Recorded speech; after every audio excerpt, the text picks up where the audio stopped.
Hello, and welcome to Anime Audio Commentary. Today I'll be commenting on episode 26 of Outlaw Star.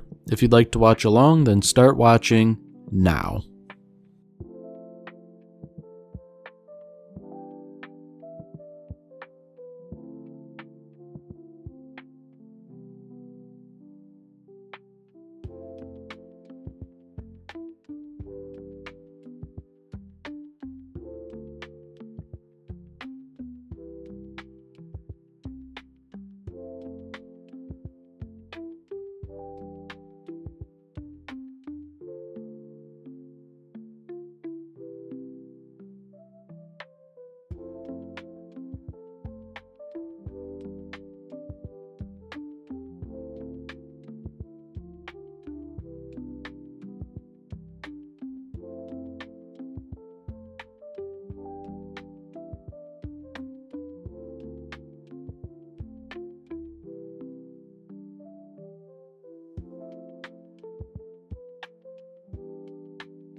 Alright, so last we left off, things got fairly hectic. Various members of the Outlaw Star's crew got involved in fights with various enemies.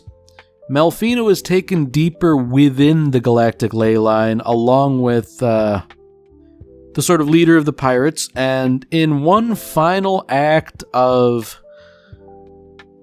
charity and goodwill, Harry essentially forced open the gate, allowing Jean passage. So, really, it comes down to this. It's at the center of the ley line.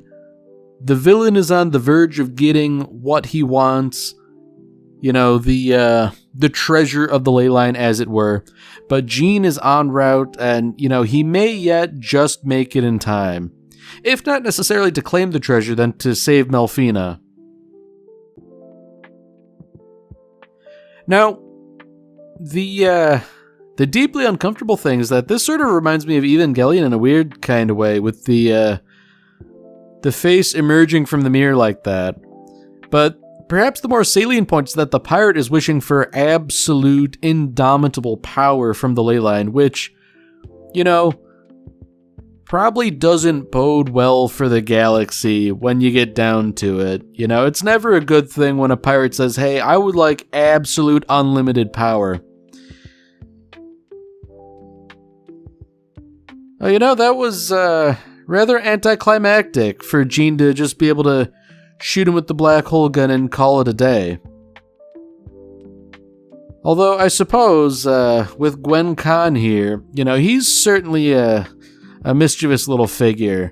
So the fact that Jean's out of commission and Gwen Khan is here, it's probably not great either, I feel like of all the people who could be trusted with the power of the ley line, it would surely be Jean. At least of all the available candidates.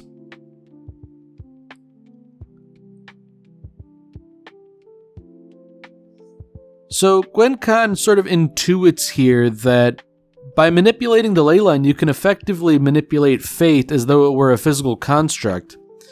And Gwen seems mainly interested in knowledge, which could be a mitigating factor, but I don't know. So, Jean's got him dead to rights. He's got his last shell trained on him, and Gwen's only real retort for why he shouldn't be filled full of holes is essentially, I've acquired a lot of knowledge, and if you kill me, it will die with me. I feel like that's not a great argument to use against Jean. Now, he's also sort of taking the approach that you're at the ley line, you can get anything and everything you want, you just have to take it. I feel like, really, Gene, he might go for money, but I feel like the overriding impulse he has would be to just sort of like take Melfina and, go back in peace. Although, it seems like that may not be an option. Hazanko here, the pirate lord, has somehow defeated that little black hole. So, I don't know. I guess we can only hope that whatever that last shell Gene has, it's potent enough to take care of that guy for good.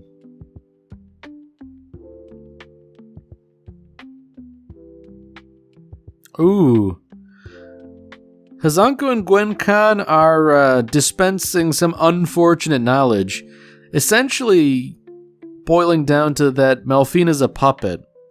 Which, I don't know, man. That's an unfortunate thing to hear. She is essentially a navigation system given human form. It's kind of a good thing and a bad thing. Because on the one hand, you do have an answer, like what is your purpose? Your purpose is to get to the ley line. The good news is, should you choose to look on the bright side, is that having fulfilled your one purpose, you now have the freedom in choosing a new purpose. Now, maybe Melfina is being a bit uncharitable here by assuming Gene's just as morally bankrupt as the rest of these guys, using her simply as a tool, but I can't say I really blame her for not choosing to look on the bright side at this particular point in time, seeing how dangerous things currently are, but, I don't know. I feel like at some point there has to be a frank conversation here, essentially saying like, look, assuming we all get out of this alive here, with the secrets of the ley line, the ley line's kind of a moot thing, so, like, even if you were a puppet before, none of that really matters now. It's up to you to choose what you want to do with your life. I guess the general assumption is that she's mortal, or at least in the sense that she can die and eventually will. But I don't know. Some of that stuff kind of goes out the window if it turns out Melfina is actually, sort of immortal in some sort of a way. I feel like it's likely not the case, but you never do know. So, back with the McDougalls, interestingly enough, Ron is pretty banged up, obviously, and Harry is, no longer corporeal, I guess. He seems to have taken a bit of a precaution by backing himself up, but I don't know, man. That's pretty heavy, to exist as only a copy. Because, like, obviously Outlaw Star is not going to necessarily broach the topic of souls and all that, but, like, I don't know, man. Like, it's unfortunate for Harry to be in the position that he is. Although perhaps it is better than just out-and-out death. I guess at least for his brother's sake, there is something that remains of Harry, even if it isn't strictly the original or ensouled. So the upshot of all this is that Ron, understandably, he's kind of unhappy with Gene Starwind, having been pushed off that cliff as a result of his actions. So the question is, how is Mr. McDougal here going to intervene? Because currently, Gene and Hazanko are duking it out, kind of, potentially on a more metaphysical level.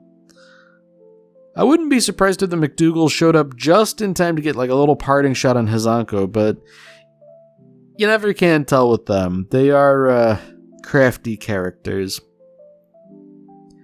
So it seems as though Gene, he might well be near death here. He certainly looked rather banged up and bloodied, but whether this is sort of like something similar to his life flashing before his eyes, or if this is more related to the ley line, it's kind of hard to say, but ooh.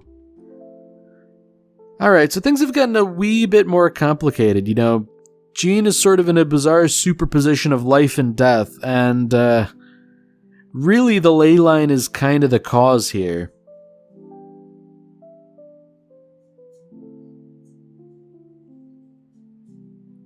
Ooh. So that's kind of interesting, that the ley line is a repository.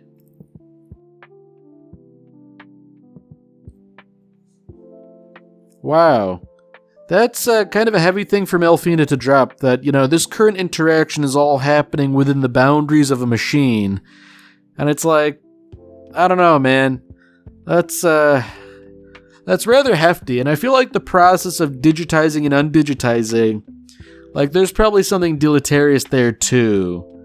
Like in Star Trek for teleporting, you have to deconstruct your body and reconstruct it elsewhere. It's like, I don't know, man. I think something fundamentally changes when you do stuff like that. So, at least the upshot of all of this is that Melfina is sort of now capable and willing to grant wishes via the ley line. In a weird sort of way, this is like the first time we've really seen her acting with like a good understanding of what her role is. Because, up until everything, before now at least, things have been kind of murky, and even the revelation that she's a puppet, she wasn't taking that too well, but now, she at least has some degree of fulfillment. And I think, fortunately, Jean made the right decision of saying, like, hey, my wish is for you to, like, hang out with us. Which, coincidentally, is kind of what everyone really did want anyways. It's not exactly great wealth or power or knowledge, but, well, not to be trite, but sometimes the real treasure is the friends you make along the way, Like, when you really get down to it, Suzuka and Aisha Clan in particular, they started off as antagonistic, and while some of that is still kind of the case, maybe allegedly, there's a whole lot more common ground between them and Jean and everyone else than there had been previously.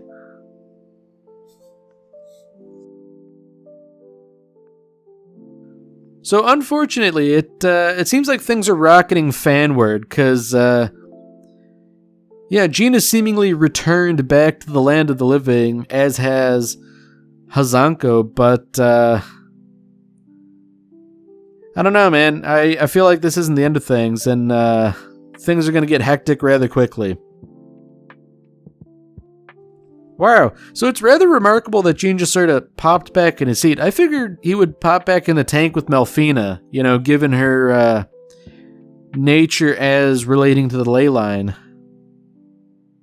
I don't know. I guess the magic of the ley line allows this to happen.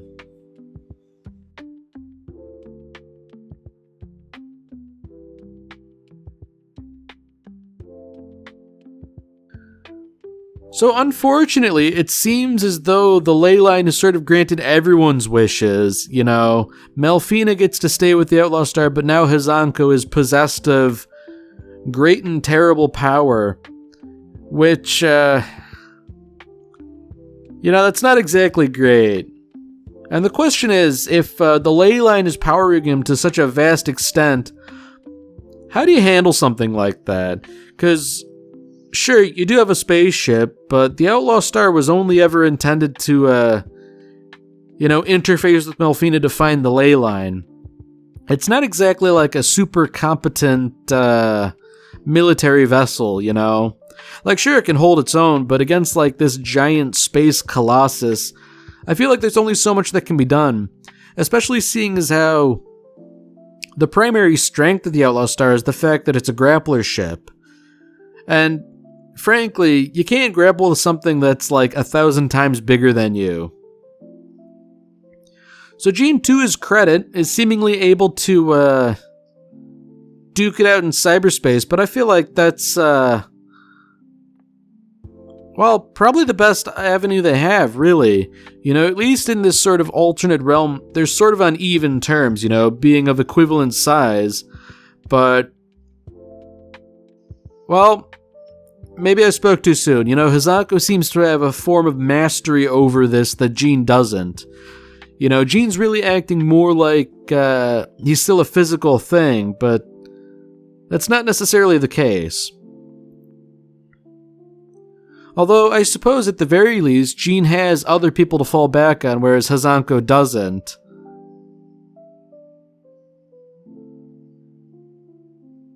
I guess if nothing else, really, Melfina should be a rather potent entity, connected to the ley line as she is. Who's to say she couldn't just, take away this guy's power, It's like the ley line giveth, the ley line taketh away, and all that.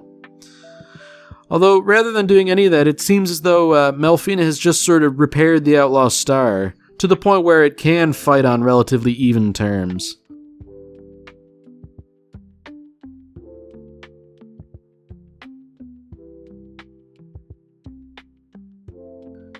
Wow, to be like a giant sort of like bio spaceship like Hazako has become, like that's something. In a weird sort of way, I'm almost reminded of Gurren Lagann. The way that the Outlaw Star had sort of generated a bigger version of itself and then at the opportune moment sort of emerged from it. It kind of puts me in mind of like the end of Gurren Lagann when things get really, really big. I mean, I suppose there were less drills involved, but I guess the point kind of remains the same.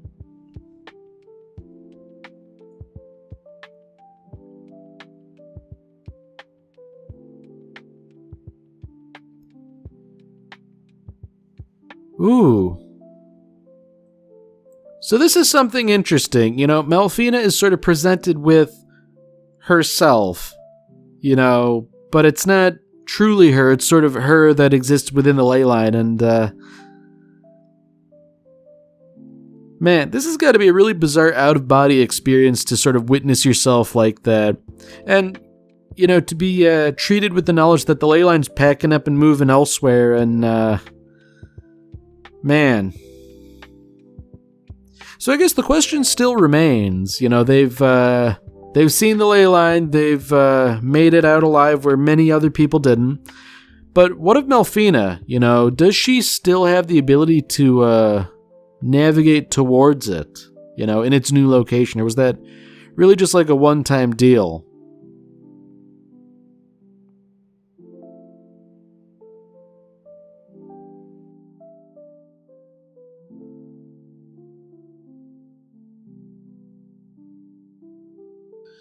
Ooh, you know what?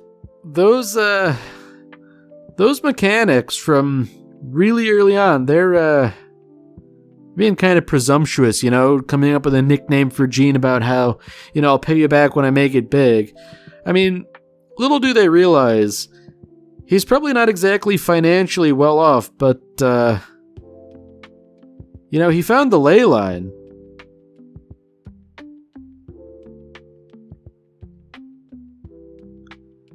Ooh.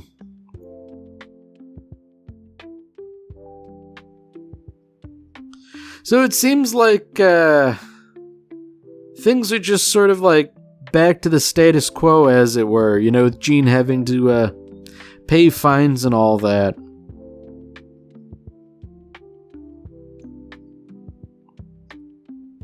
Ooh. Yeah, I guess things really are back to the status quo if they had to lend, or rather borrow more money from Fred Lowe. How much money do they really owe that guy? It's gotta be in like 7 figures at least, Because it seems like every time things hit the fan, they have to borrow more money from him to pay things off.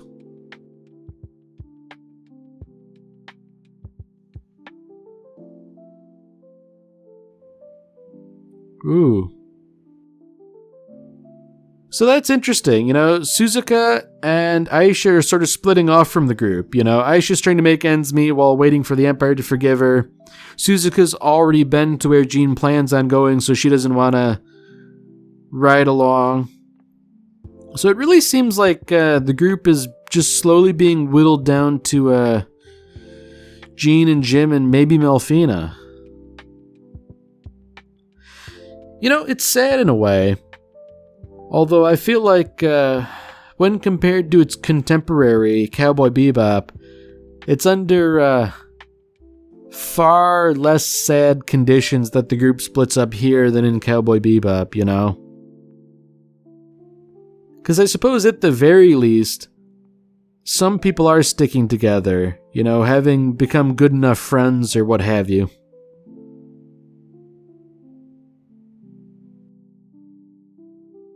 Now, it probably isn't the most tactful thing to have done on Jean's part, but at least Melfina isn't rattled by it. You know, she has seemingly developed a more concrete sense of self, which, you know, I guess it's a good thing, considering that was sort of the whole big thing she was really lacking.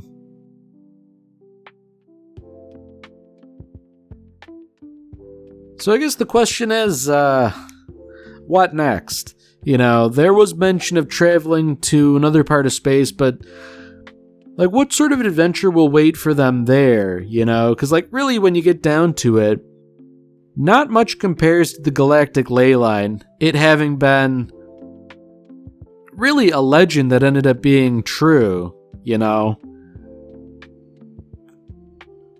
It's kind of like, you know, you go out to find, like, El Dorado, the lost city of gold, and you find it, and then, you know, what next, right? Like, I don't know, some little archaeological dig here or there, but, like, none of it sort of lives up to the magnitude of the first thing. I mean, I guess, nevertheless, adventure is adventure, and from Jean's perspective, they do still sort of need money to pay back all their debts, which, given the wish-granting capabilities of the galactic ley line, it's rather unfortunate that they didn't decide to capitalize on it a little bit more than they had done.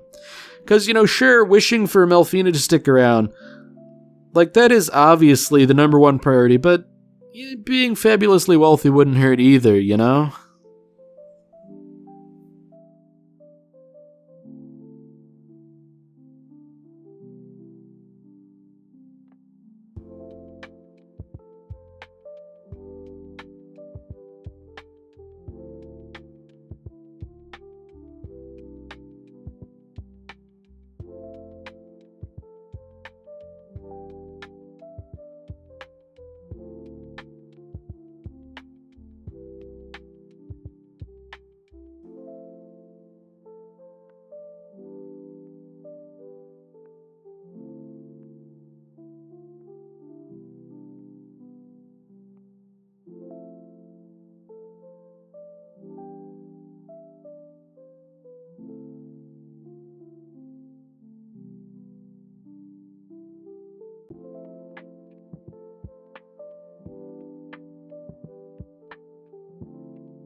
Oh dear.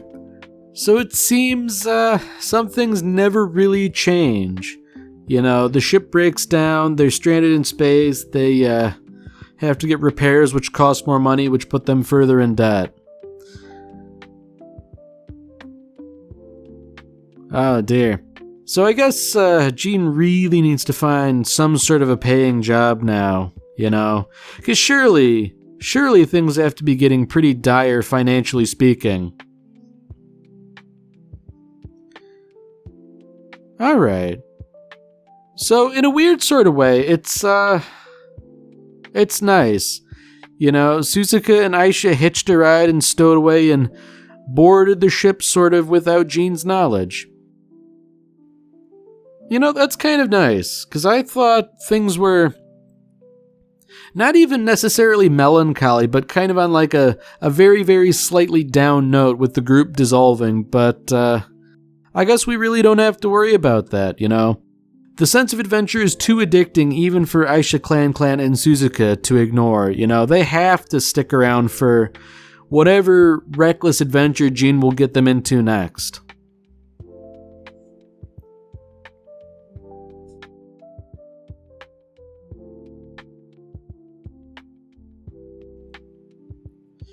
You know, I like how at the very end we're getting this little report on Jin about, you know, how he is essentially like an active outlaw who's maybe not necessarily kind of wanted, but is notable and noteworthy.